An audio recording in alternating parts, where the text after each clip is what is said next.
lot of time in the cath lab, opening difficult arteries, and also is involved with structural heart, especially in the mitral valve area. But also I know one of his interests are in cholesterol, and he has been in forefront of cholesterol research.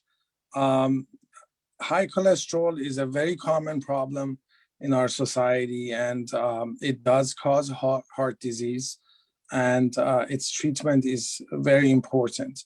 Having said that, there's always a lot of concerns about medication and who should be treated and what they should be treated with. You know, for a long time, we had only one group of medications that treated cholesterol. And in the last few years, we've had more medications, potent medications come through. So I'm hoping that Hamid can tell us about cholesterol, its importance, and who should be treated and with what. Hamid, thanks for taking time to do this for us, and you have the floor. Thank you, Shawn. Thank you for the introduction and organizing this. It certainly has been very exciting in the past few years in the area of cholesterol management, because it almost feels like, you know, Dr. Yazdani and I started this practice 20 years ago, and it felt like for the first 15 years, there was no new options to treating cholesterol. So all of a sudden, in the past 5 years, there's certainly new options becoming available to our patients. So I felt that since most of the patients or individuals in this Zoom deal with cholesterol, cardiovascular issues, to talk about what is the number one, going over our educational objectives of today was basically try to explain what are the different types of lipid disorders and why is it important to treat cholesterol, and also go over some of the treatment options that is available to you right now, and what are the new frontiers and therapeutic options. So first of all, I think most of you are familiar with this. When we talk about cholesterol, you're dealing with good cholesterol, and that's pretty easy to remember because there's only one good cholesterol, and that's HDL, and H for healthy. But everything else, which you see on the left side of this, is called non-HDL or bad cholesterol. So that is LDL, VLDL, triglycerides, ApoB, and LP little a. And we will talk about these in more detail. So then the question becomes, well, what is considered a good cholesterol number? Okay, so let's just start on the good side. So for a woman, HDL should be more than 50. For a man, that number should be more than 40. Okay, and the higher the number is, the better. And there's data suggesting that you are more protective for having heart disease. And the reverse of this is also true. And I think I have a slide later on to share with you that the lower that number is, the higher the risk of your heart disease, regardless of your LDL. But for every category, the lower the HDL, the higher the risk is. And then we'll talk later about how to, what you can do about the low HDL. But on the opposite side, this is the one that is a little more tricky, because the LDL, which is the bad LDL, and that's the main target of our therapy. And then you have the triglyceride that we'll talk about. But the tricky thing is what is considered a good LDL, okay? And I can tell you this, that ever since we have been in practice, this target has moved every few years to a lower number and a lower number. And I won't confuse you to tell you what our standard was even 10 years ago. But currently, I think everybody should have LDL of less than 100, okay? Even if you don't have any risk factors or all comers. And so when I see a patient who says, oh, I was told that my cholesterol is good. I was like, oh, what is that number? So no, it was good. And they always quote the total cholesterol, but I think if there's one number you should be familiar with in your total cholesterol is the LDL, because total cholesterol can be misleading. You can have a high total cholesterol because of other reasons, or low total cholesterol, but then your LDL can be still high. So if you're going to remember a number, that should be your LDL number. Okay. So for anybody, even without heart risk factors or heart disease, LDL should be less than 100. But if you do have risk factors, or you're considered at high risk, and that number should be less than 70. Okay. So when you see a patient who walks in with the LDL that says like 99 or 95, lab criteria is saying, because they don't know some of the background of this patient, and they may say, okay, this is a normal number. But if somebody who has coronary disease, a lot of our patients who we see in the office, when their LDL is 90, even though the report says normal, that's actually high. So that number should be less than 70. But I want to also share with you that the more recent and contemporary guidelines are considering that number to even be high. And so the guidelines are moving toward LDL for extreme risk patients. And that includes your diabetic patients who have had cardiovascular events. That number is moving towards 55 or below. So, and in fact, European Society of Cardiology has already changed their guidelines. American Diabetic Association has changed their guidelines. But just be aware that, you know, this is the one that you need to know the risk factors before you can tell somebody what is your LDL target. Now, for triglycerides, that number should be less than 150. So something to remember about triglycerides. This is the one that can go up and down if you were not fasting that morning. For instance, if you do a blood draw and then you realize that, oh, I just had a glass of orange juice, or I had something for breakfast, that triglyceride can be elevated because that goes up and down immediately depending on your fasting state and what your immediate food intake was. Whereas the LDL doesn't change that much. So if somebody walks in with a high LDL and tells me that, oh, that wasn't a fasting level, so the LDL doesn't change based on what you ate a few hours ago, but triglyceride does. Okay. So let's talk about ApoB. This is also a kind of a new target. So we talked about these LDL and other particle sizes, but what we have found is that ApoB is the common factor that is part of every bad cholesterol particle. Okay, whether it's the LDL or very low density LDL or intermediate or chylomicrons, and even Lp(a), which is a new frontier in cholesterol therapeutics, can have this particle called ApoB. And some of the blood tests now you can actually measure ApoB. Okay, so in case you hear that, that's where it's coming from. So every bad particle in the cholesterol contains ApoB. So just a few words about, how is this cholesterol relate to the plaque formation in the blood vessels? So this is a diagram that kind of summarizes for you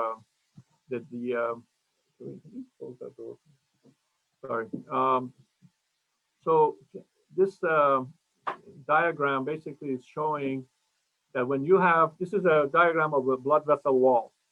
So the small round particles on the left side of this, these are basically the LDL particles, or I should call them ApoB containing particles.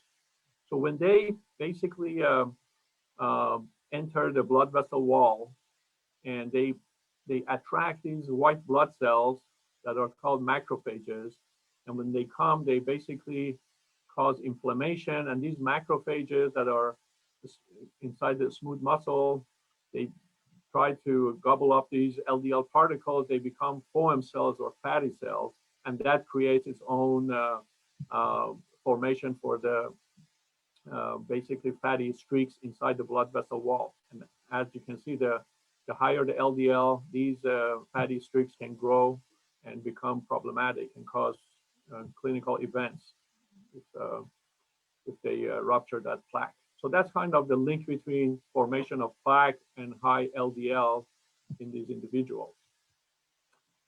So now that you are a little bit familiar with the cholesterol, let's talk about what can go wrong and what are the different types of lipid disorders.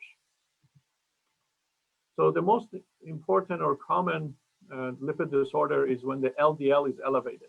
So we call this hypercholesterolemia, okay? And there are different names that I will throw here, and it would be good to be familiar with these because you may have different. So dyslipidemia means lipid disorder. Then you have hypercholesterolemia, and these are patients who have elevated LDL, and we will talk more about this group.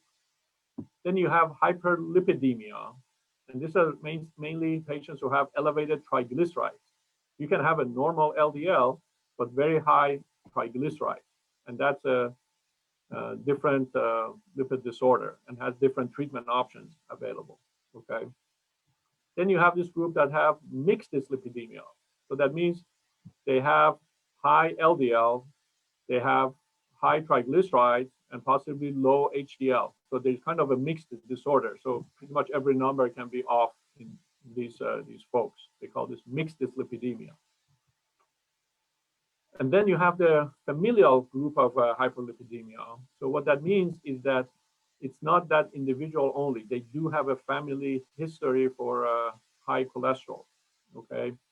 And these are folks that basically present to you that at a young age, even in their 20s, they have high cholesterol. And these are also folks that they come and swear that, oh, I really don't, I'm even a vegetarian or vegan, and I don't have any cholesterol, but my cholesterol is always high because there is a genetic component for this. And they do have this familial common link with the immediate family members. And in fact, if somebody is diagnosed with high cholesterol, the family members should also be screened because there could be this genetic link. And there are two types of this.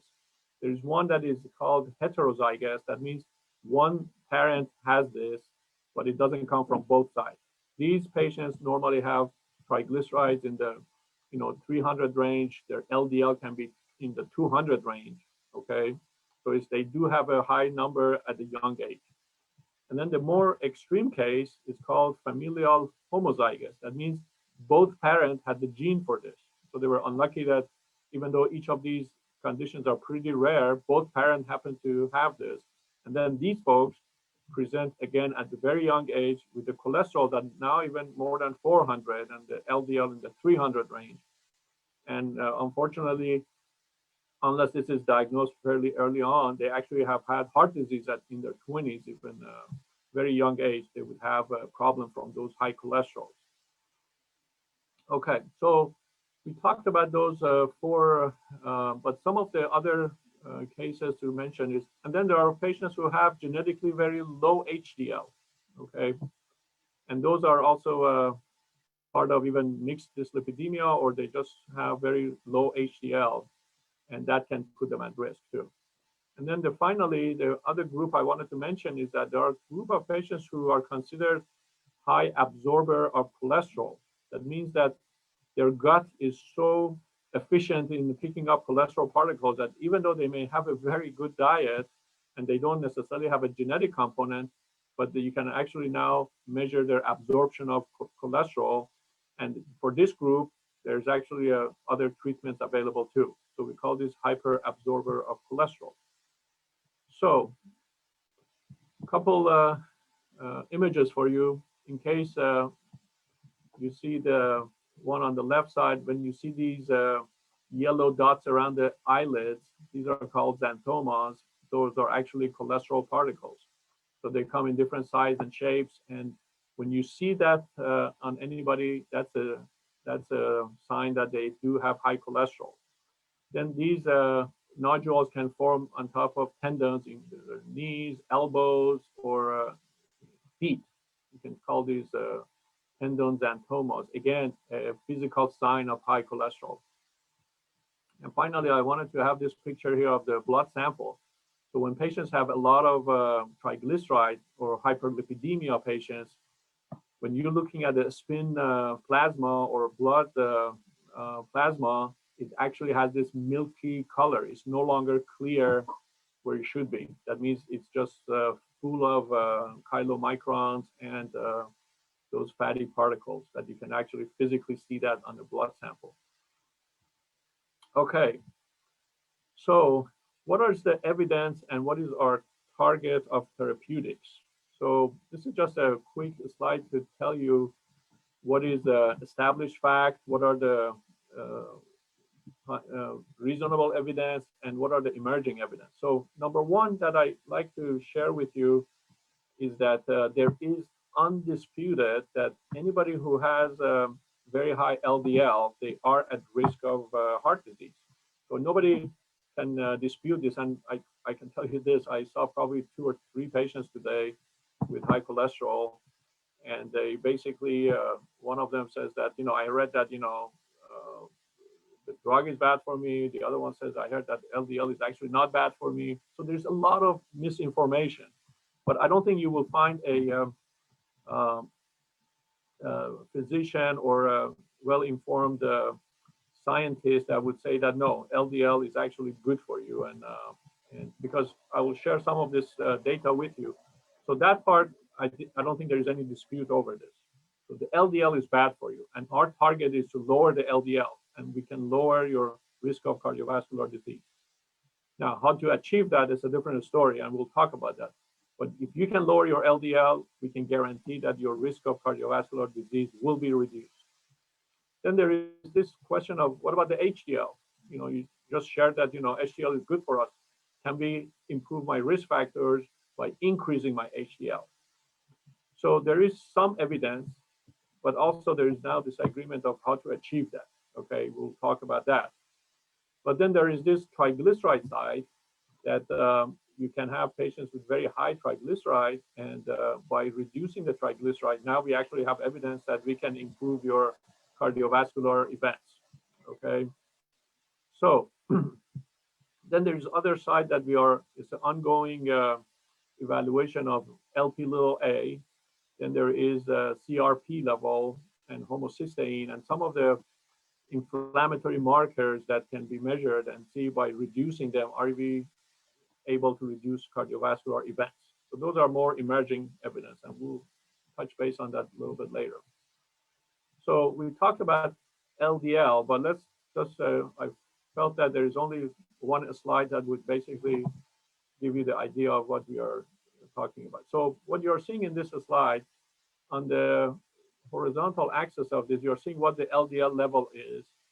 And on this vertical axis, it's showing what are the risk of cardiovascular events or percentage of cardiovascular events.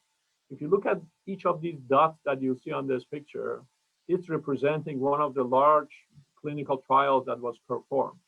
So for instance, when you see on the top right, sorry, go back, okay.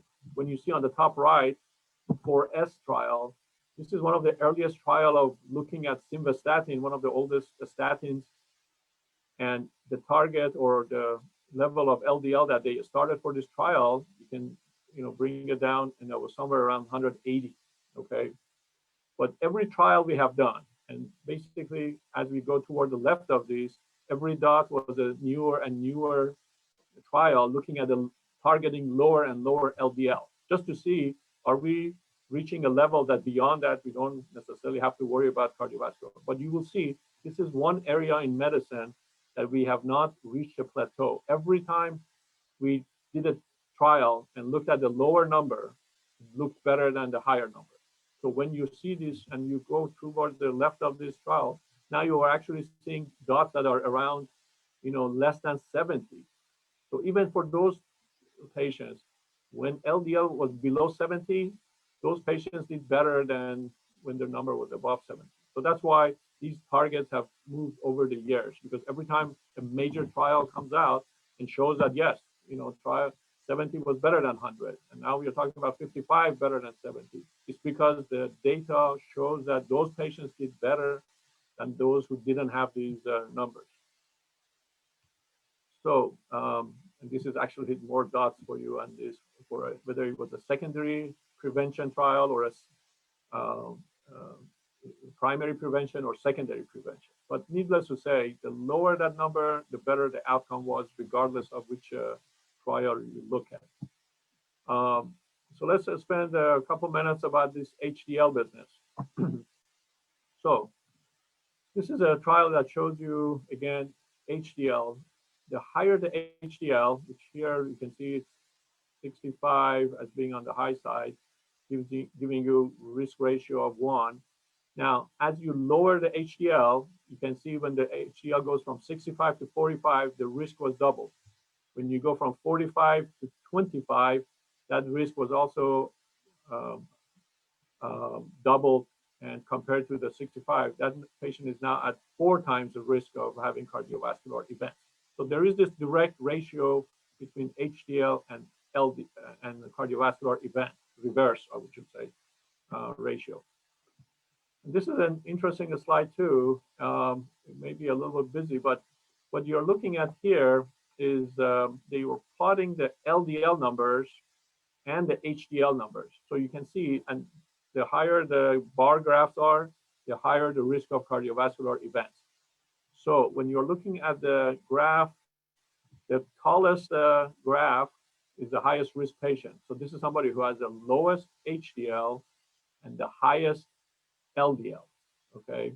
So LDL in the 220 range, HDL 25 range, at the highest risk.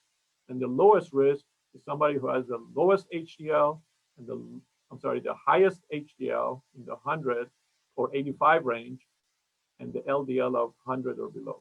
But for every category of LDL, you can see the higher the HDL is, the better that patient's outcome was. Okay, so I think now that we established this as a background, let's talk about how do you go about treating these patients.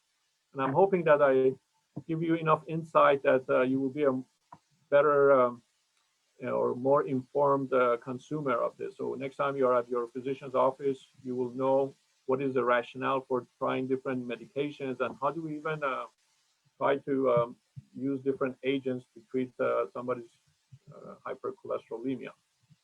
So let's start by the statin group. So this is the group that basically has had the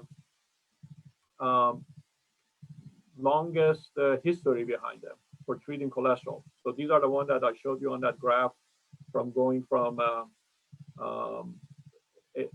4S trial, and so let's talk about what are the examples of statin. And their primary goal is lowering the LDL. Okay, even though they lower the triglycerides, sometimes they can raise the HDL, but the primary goal of the statins is lowering your LDL. And there is certainly, these are the famous drugs that you are familiar with: Lipitor, Crestor, Pravachol, and simvastatin. These are all group of cholesterol agents on the statin side. Okay. Now, how do they work? Okay. So this is a diagram that they work in the liver. There is a cholesterol synthesis pathway in the liver, and the end result of this pathway is that when it becomes activated, the end result is basically creating and dumping LDL in the bloodstream. Okay, and then the liver is also responsible for clearing the LDL, and that's why these green diagram, the green part of the diagram are the receptors to go ahead and clear the LDL. So when we use a statin, you're basically blocking this pathway. It's called HMG-CoA reductase. So this is an enzyme that we block by giving somebody a statin. So the end result of this is this pathway is interrupted, and the liver is not able to produce as much LDL or convert to LDL from other particles. So the end result is we are reducing the circulating LDL for these patients. Okay. So having that as a mechanism, why is there this push or pull about this LDL? So most of the information or the negative reputation that you hear from patients or on the media is for a statin. And the reason for this is, even though there is enough benefit, there is always these concerns about, is the side effect enough that I should avoid these medicines or not? That's usually the statin that has this. So why is that? Is there a specific side effect that you should be aware of before you even try this medicine? Or is this something that I should try and then see if I get these side effects? The most common side effects that, even though I call most common, they are still not that common, that you shouldn't avoid this medicine for the fear of, okay, what if I get myalgia? The myalgia incidence is less than 10%. And it's not a situation where myalgia means muscle ache. It's not something that it would be permanent damage, or the moment that you stop the medicine or reduce the medicine, these should go away, okay? So I usually tell the patients that, okay, I want you to start this medicine and just watch out for these side effects. If you do have them, call me and I may change that. And even if they happen, it will happen at the higher doses of the medicine. So I usually don't see any of this at the low dose that most patients are taking for cholesterol management. One of the other possible side effects is that liver enzyme elevation. So when we put somebody on cholesterol medicine, after the first blood test, we'd like to check their liver enzymes. So since it works on the liver, it can increase the liver enzymes. And there's 2 liver enzymes generally that we check with this. And the current guidelines suggest that if the liver enzymes go up a little bit, it doesn't mean we have to stop because the medicine is working in the liver. But if it goes up more than close to 3 times normal, that's the time to basically cut back or stop the medicine, okay?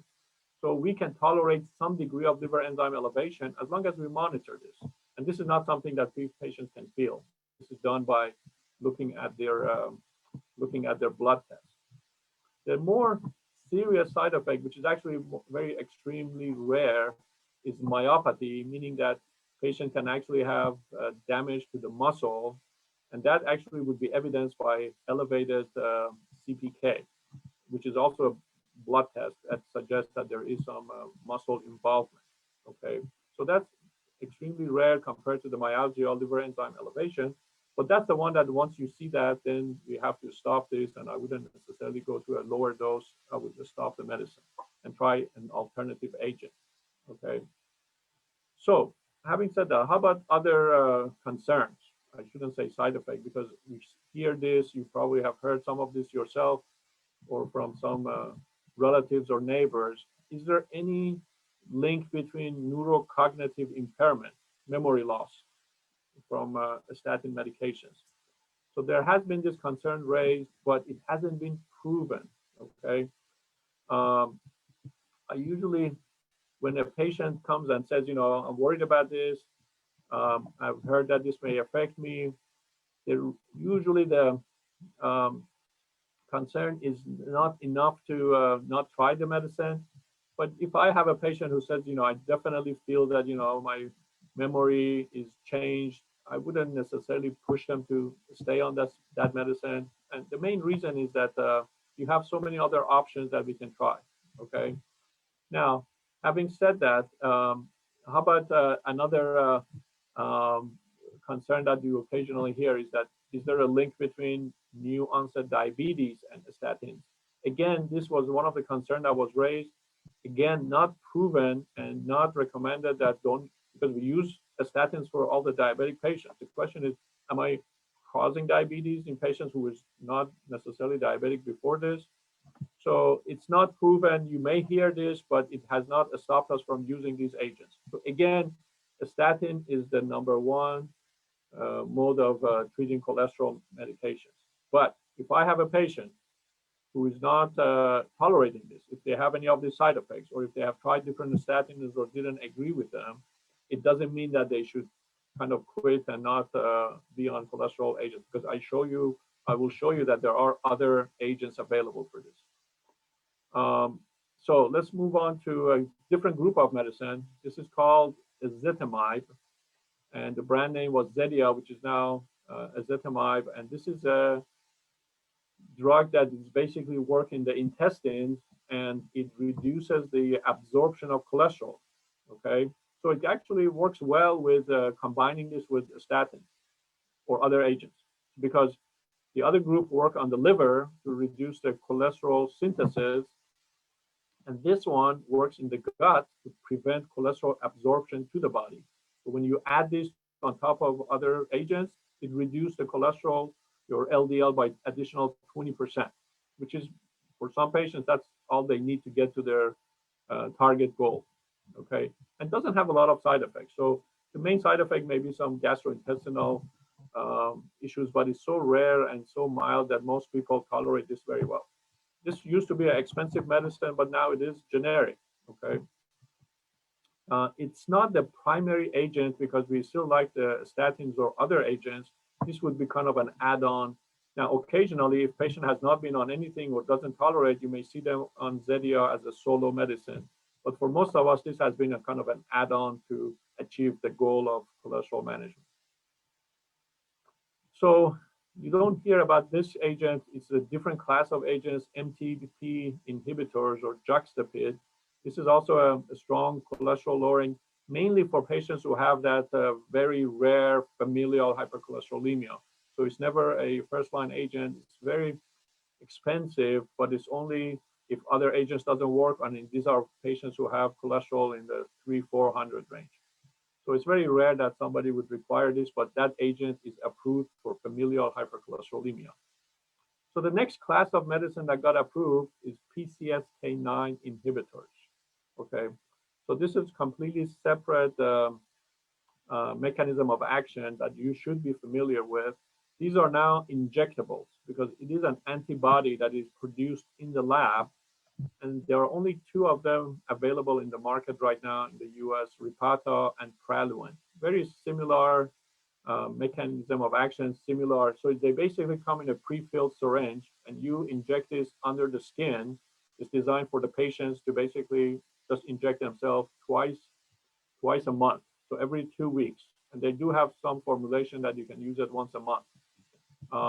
But they are very effective. And the way they work is basically, it's the antibody that is designed to attach itself to certain particles in the bloodstream, certain proteins, I should say. And when that happens, it gives the body the ability to recycle the LDL receptors. So for those patients who have a lot of these extra particles that are basically destroying the LDL receptors in the body, when you give this antibody, those particles become inactive. And as a result of this, those patients have much more ability to clear their own cholesterol. And it can drop the cholesterol by about 60%, okay? So that's another option. And also this has been, the PCSK9 are approved for patients who either not reaching the goal or they basically cannot be on a statin therapy. So last year, we had another class of medicine approved after 20 years as another oral agent called Bempedoic acid. And I'll talk more about that. And the primary effect of this is also LDL reduction. So it's also very exciting with some differences than the statin. So let's talk about this one now. So Bempedoic acid comes in two forms, one called Nexletol, and the other form is Nexlizet, which is a combination with ezetimibe. So it's a combination pill. It only comes in one dose, okay? So you don't have to up titrate, you don't have to change it. You basically go, and for the Nexlizet, you can expect 38% reduction on top of what you can get from a statin therapy, okay? So this is now approved for patients who either have heart disease or have high cholesterol, and they are either not able to reach their goal with a statin, or if they are not on a statin, okay? Not necessarily for somebody who doesn't like a statin, but if you are not able to get somebody on a statin, this is also an option. So how does it work? So it still works on the liver. And if this is a diagram that shows that liver enzyme that I showed you earlier, the target is kind of 2 steps above the HMG-CoA. So 2 steps above where your typical statin works. It still inhibits the same pathway, and the end result is the same, that you're lowering the LDL. The difference is this has to be activated, and unlike a statin that has some receptors in the muscle, this one doesn't have any receptor in the muscle. So hence, there is less concern about those myopathy, muscle aches, and some of the side effects that was more musculoskeletal. And the nice thing is this agent can basically be added to a statin. And if somebody is not on a statin or not willing to take a statin, you can still use this, and you can even see higher reduction on the LDL. So again, another option, oral medicine, 1 dose. So this is been a nice addition to our armamentarium of attacking cholesterol patients. or attacking cholesterol, I should say. So let's talk about some other options for you before we get to our question and answers. So how about the triglycerides? So we talked about a lot of options for your LDL patients, but there is these patients that have very high triglycerides. So there are two agents that are now for that purpose. One is fenofibrate or fibrates class. And then there is this Vascepa or omega-3 option. So let's talk about that. So Vascepa is an omega-3 fatty acid, comes in a capsule full of EPA, which is a component of omega-3. So it's a little different than the over-the-counter fish oil, and I'll tell you what are the differences, but it's not equivalent to that. So a lot of times I get questioned that, well, I already take over-the-counter fish oil, can I replace this with?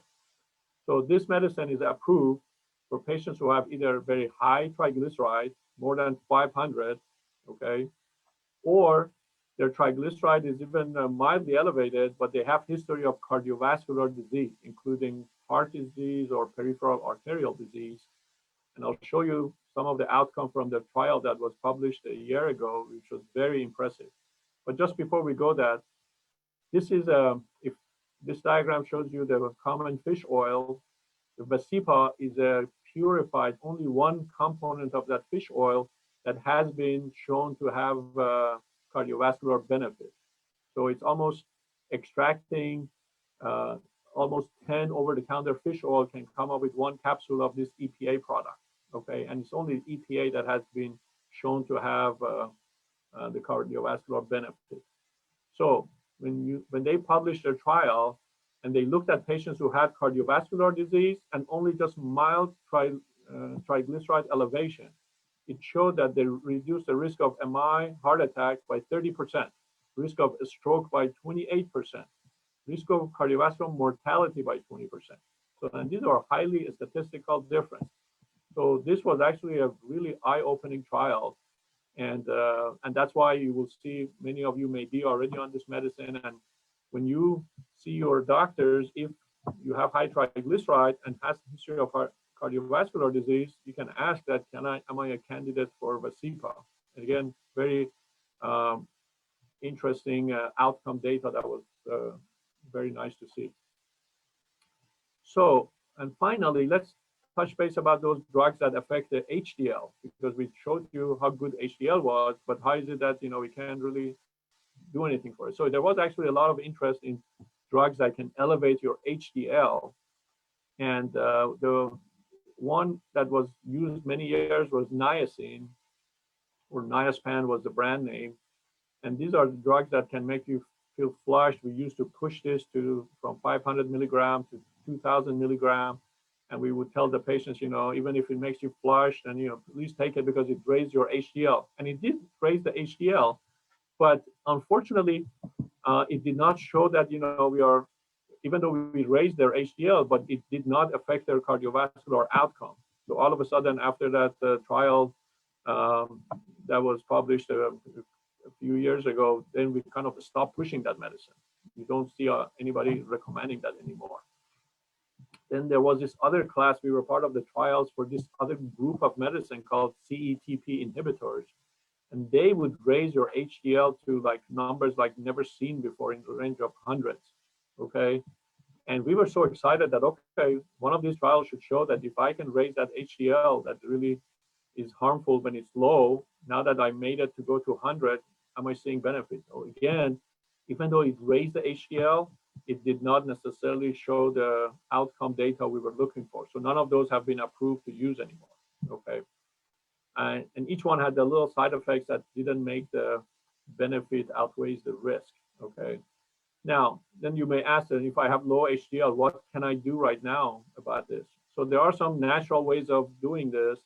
Number one is that smoking cessation can improve HDL. So in fact, there is data showing that HDL is 7 to 20% lower on smokers, okay? And it goes back to normal when they stop smoking. Again, plant-based diet has shown to increase HDL, weight reduction, And the most important thing is exercise. When somebody has really low HDL, the best thing they can do is to increase their exercise to almost 30 to 40 minutes, at least 3 to 4 times per week. Okay, and you can increase your HDL. Okay, so again, we talked about this, nicotinic acid, they did this, but it did not show cardiovascular benefit with the medications. And this was a trial that actually showed that the AIM high trial, that even though it raised the HDL, but you can see the outcome was exactly the same. So what is the point of putting these patients on this if you're not going to increase or lower their outcome or risk? So that's why we don't recommend this anymore. So finally, my last couple of slides. So there is a test that we actually looked at. The question is, is there something else that you can check on a patient to give them more detailed information about their cardiovascular risk profile? There is a test that Quest Diagnostic offers called Cardio IQ. This is a sample result of this. It comes in this nice color-coded format.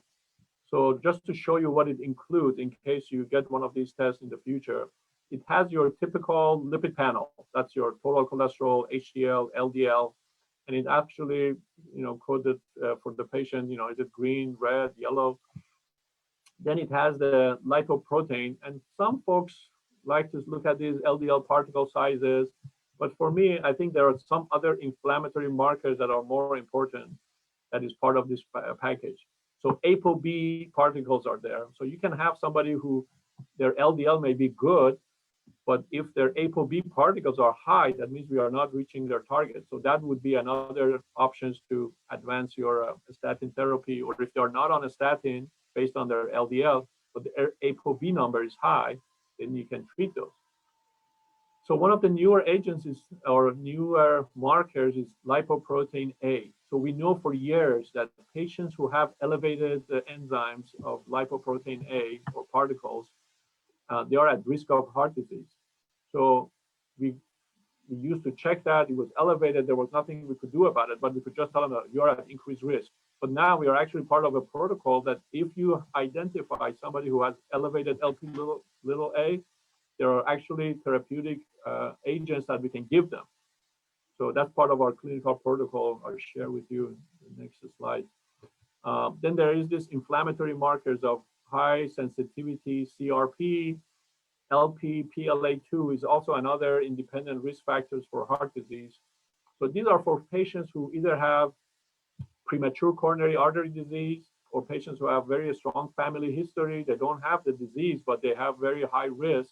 And they want to know, is there something that I should be aware of other than my LDL? So these are the inflammatory markers that can help you predict risk for these patients. So this is kind of a summary of presence of disease, risk factors, or disease activity, which is that myeloperoxidase, LP-PLA. And this is a graphic representation of where is their particle size. And what is basically shown in this diagram is the blue shaded area is where is the LDL, dense LDL particles, or what is the good options for the HDL. So you want to see more of the curve on the HDL to be this shaded area, and same with LDL. So with that, and this is just a summary. So finally, is there any newer options or treatment options available? So there is actually 2 clinical protocols that our practice is involved with, and I'll just mention to you in case you feel that you are a candidate or interested. One of them is called Orion 4. So in order to be included in this protocol, patients should be more than 55 years of age, have had a prior cardiovascular event, whether it was a heart attack, stroke, or peripheral arterial disease. And if their cholesterol is still high, and they can be on any cholesterol medicine, if their LDL is still high, they are randomized to a drug that is an injection under the skin twice a year, okay? And that's, again, another antibody works different than the current available one. But the idea is if I can reduce their LDL cholesterol cardiovascular events with just 2 injections, inclisiran is the component, is the medicine for this. So if you have any of these, contact our office or you talk to your cardiologist. There are therapeutic options for this. And you will stay on your current medicine and then get these 2 shots per year. And then finally, if you have had history of cardiovascular event, we like to check your LP little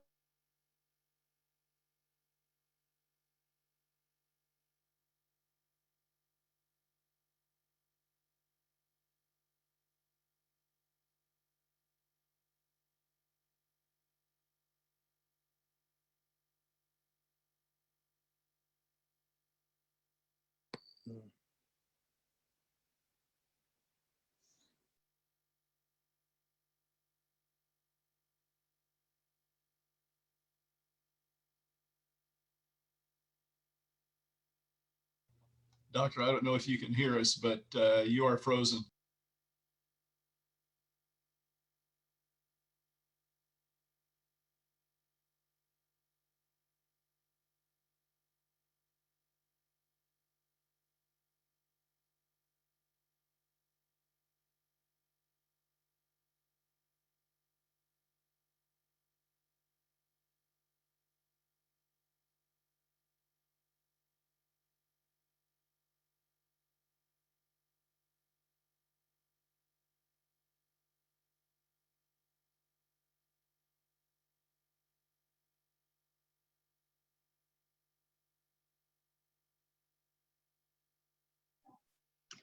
Hi, everybody. Just hang in there for a moment. I'm sorry. We seem to be having a technical difficulty, but we will be back with you in just a moment. Thanks for being patient. I can hear you now. Okay, there he is. Thanks. Okay, so we have a storm where I am right now. So that was probably a power surge here.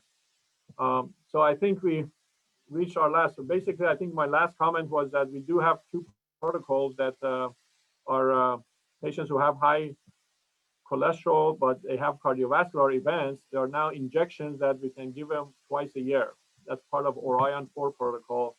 And for patients who have history of heart attack, we like to check your LP little a protein. And if it's elevated, now there are actually therapeutic options that we can offer you for patients who have had prior cardiovascular events. So with that, I'd like to thank you for your attention and open this to question and answers. Thank you very much, Hamid, for an excellent comprehensive tour of the world of cholesterol. I just wanted to ask you a few questions that are coming from the audience, actually, and I know we don't have time to go through all of them, and if I don't ask the questions that that you have asked, we will email you with the answer. But basically, Hamid, is there a low LDL? Is there a point where you say your LDL is too low? I know once in a while we see an LDL of 7 or 8, maybe a couple of times. Is there any point to be concerned that an LDL is low? It's a very, very good question, because with some of the new therapeutics, we are now actually seeing really low numbers. So in fact, the PCSK-9 group, the injections, when they were doing their trials, they reached the LDLs in the 20 range, okay? And they intentionally decided to keep those patients on the trial. So just to see, is there any harm that comes with low HDL or LDL? So interestingly, so far we have not identified any harm from low LDL. The one thing I would tell you is that most of our protocols or physicians, if they are on multiple agents and I see those numbers, I start cutting back on their agents, not necessarily to make the cholesterol go really high, but the reason they are on multiple agents is that they were not reaching the goal. But if the goal has been attained, then I may keep them, instead of on 2 medicines or 3 medicines, cut back on the agents and keep them on to reach that target. For us now is pretty much around 55 to 70 is what my target is. Thank you. And how about diet? I mean, I think a lot of our patients you know, I'm hesitant to take medication. Nobody wants to take medication. And, you know, I know every day we do struggle with our patients, telling them take more medication because, you know, the cholesterol is just a number and you don't feel it. So for us, looking through all these studies and knowing that, hey, there's an abundant amount of evidence that high cholesterol is harmful, makes sense. But for our patients, it's like, well, what can I do? I don't want to take these medications where, you know, you take these the pamphlets and the side effects are, you know, a laundry list of scary stuff. I mean, if I ever read a side effect profile of any medication, I don't know if I want to take an aspirin, you know. Right. So Yeah. what would you say to people who say, I can do it with diet, and tell me what diet to take. I want to try it and I can bring it down. Yeah. So I can tell you that it's a very good question, a very common question that we get asked. And so the better answer is we like to individualize that treatment option for that particular patient. So to give you an example, if I see a patient who is here mainly because they have had family history and they have an LDL of, let's say, 150, okay? And if that patient says, I really want to try a diet, I said, okay, let's try your diet. And I can give them some instructions to what are the things to avoid. But then if they don't reach the goal, then, you know, I would be more persuasive to get them on treatment options. The second group would be somebody who you put a stent in, okay, and now they want to be on diet instead of being under a statin, then I would highly discourage that, because then we know that for those patients, regardless of how good their cholesterol is, they need to be on anti-inflammatory and statin therapy. So it also depends on their profile risk. But the good option for patients who are, you know, a little bit above the guidelines, they don't have the established disease, and they're trying to say, okay, can I lower this? I think for those patients, we should give them a try. And everything we talked about, it would be on top of lifestyle changes. But I tell you, I think a good option for those folks would be, if they have risk factors, is to do a CT angiogram if they are like middle age. Not that if they're too young, it's probably not worth it. But if they're in their, you know, late 40s, 50s, even 60s, they're not sure if they want to take the statin for the rest of their life. They said, okay, let's see if you have plaque or not. So sometimes we get surprised. Somebody has high cholesterol and no plaque. Then, you know, actually, I talk about my own experience. I was taking a statin for years. I did a CT scan and I had no plaque. Then I stopped my statin. So that's an option too. If you have no plaque, then you can be less concerned about being on medicine and be more on lifestyle changes. And vice versa. You may have a little bit of a high cholesterol, but if you have multiple plaque in the artery, then we have to go very aggressive and get them. But with my experience, even the best lifestyle changes produces maybe, you know, 30 points of LDL reduction. So if somebody's already 100 points above that target, they're not going to get there with diet. So you have to give them a reasonable expectation. And more importantly, anybody can go vegan or completely strict diet for about 3-4 weeks, but can they sustain that long term?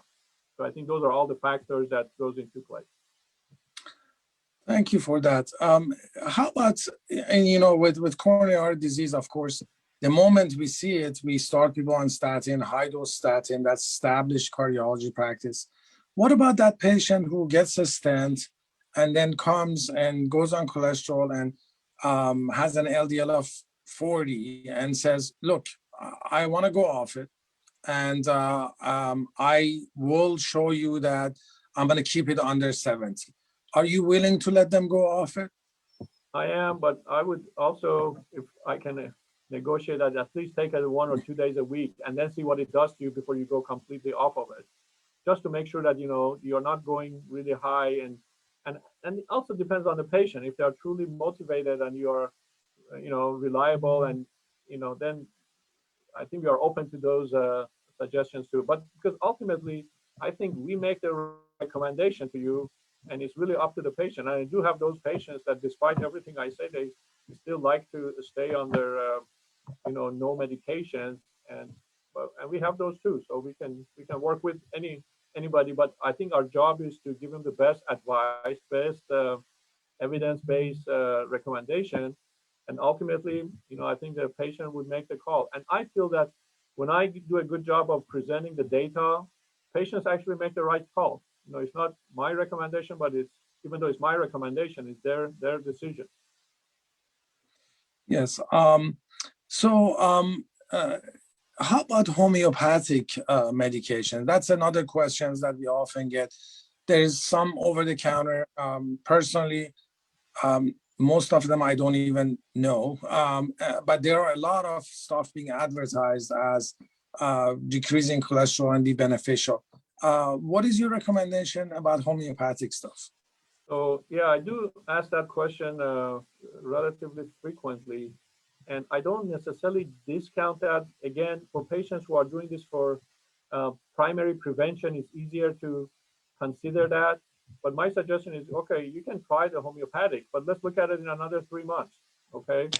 Does it reach the goal? And occasionally I have had patients who with different options, red yeast rice and vinegar, garlic combination, or who knows what, they have able to lower their cholesterol. But I think I'm willing to look at it and redo it and see if they have reached their goal.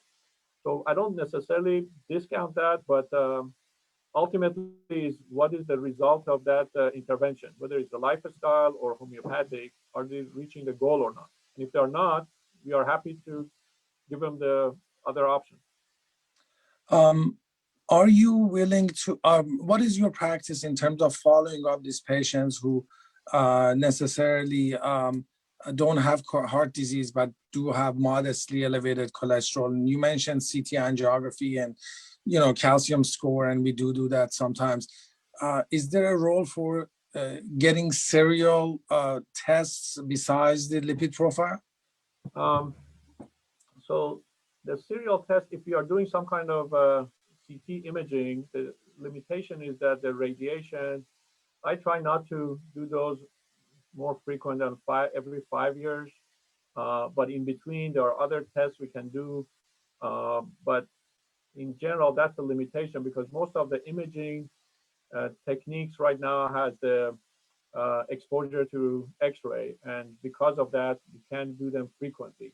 But they're kind of less invasive or other forms of tests we do. For instance, the other question that comes up is there a role for stress testing in these folks? So obviously, we can do stress testing without some imaging or X-rays. But then again, those are usually for patients who have symptoms. If they're asymptomatic and no evidence, I don't think there is much role for just exercising for asymptomatic patients with no history of heart disease. Thank you. Is there a role for genetic markers? Is there something? I mean, now genomics, as you know, is becoming extremely common in a lot of disease entities. Is there something genetically that can be looked at to see if somebody is predisposed to having heart disease with their cholesterol levels? Right, and in fact, it's interesting that a few years ago we were actually doing more genetics than even right now. But I feel that the data is there.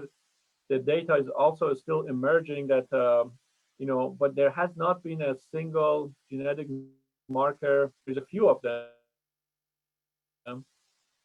But I think more important that because you can have the genetics for it, but not necessarily the expression of the disease. But when I do a cardio IQ, I think that's, even though it's not a genetic test, but it's actually showing that, are you having the inflammation that goes with the genetics? Are you having the other markers for disease developing?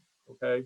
So I think there's still not a general consensus what would be a best genetic testing to do. And like I said, we used to do them more frequently than I have done in the recent past, but I'm not giving up on that. And I'm hoping that, the data would be emerging to have a more unified test for the genetic part of this. But I think that cardio IQ would be a good test that is almost as good as genetic to basically identify these high-risk patients.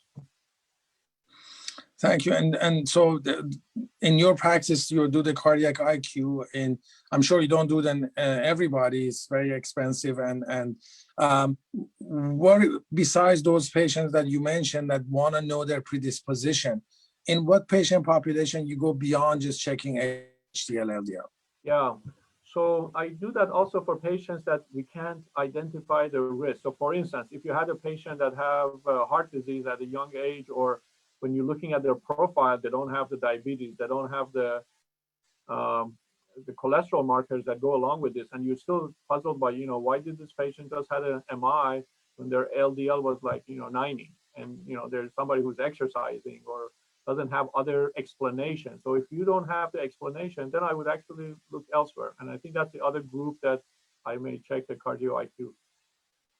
And if you do the cardiac IQ and let's say their Lp(a) or the ApoB is abnormal, those are the patients that you go one step further with adding stuff to their. Yes. And so far, the reason doctors have not been aggressive about checking those is that there was nothing else you could do for them other than the statin. But now actually there is a therapeutic option. So there is now actually agent that you can give somebody if they have high Lp(a). Now, having said that, that's part of a clinical protocol that we have. But we are excited to see the result. And if that shows the benefit, then that would be an extra option for those patients.